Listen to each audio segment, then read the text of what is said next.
Hi, this is Brittany Madison, and you're watching Dante's Boxing Nation. Okay, now blow. Okay, sorry. Yeah.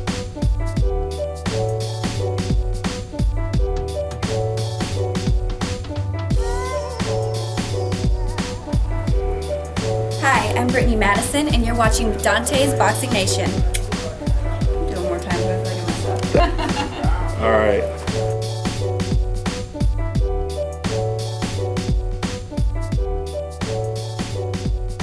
Dante's Boxing Nation, what's going on, guys?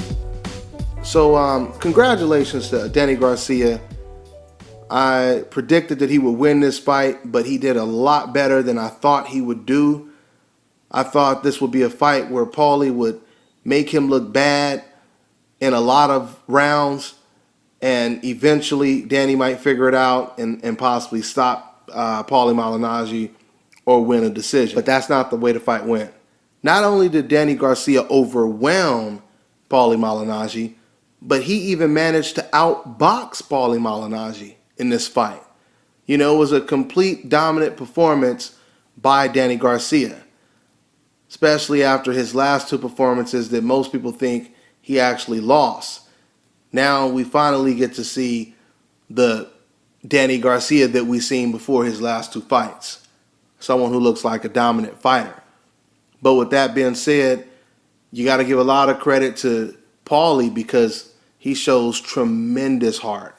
I mean, when you really don't have the power and you're in there with one of the strongest punchers in the division. Even though Danny moved up, he looked just as strong at 147 as he did at 140.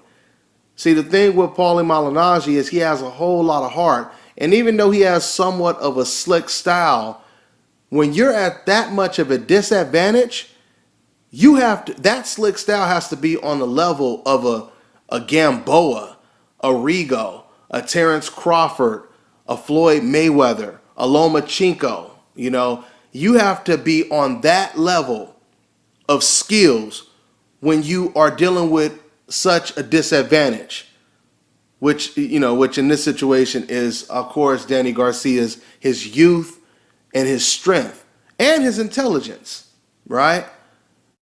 So this was an impressive win for Danny Garcia.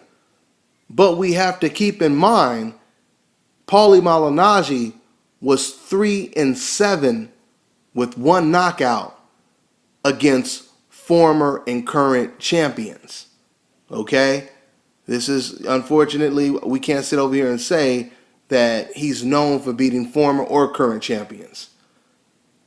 Now, we're going to see Danny Garcia in a real fight, probably in his next fight or the one after that. Because right now, the PBC series, they have almost all of the young, fresh lions at the welterweight division. And when I say lions, I mean lions. You got Keith Thurman. You got Sean Porter, Errol Spence, Adrian Broner, and anybody else that I probably didn't mention. But that's the core right there. You know, a lot of people, including Freddie Roach, considers Errol Spence the future. I remember asking Floyd Sr. a while ago, you know, who's the best welterweight outside of his son. This was about, 8 months to a year ago. And he said it was Keith Thurman. So it's some serious lions in the welterweight division, and the good thing is they're all fighting on PBC. So that means we're going to get to see some of the most competitive fights for free.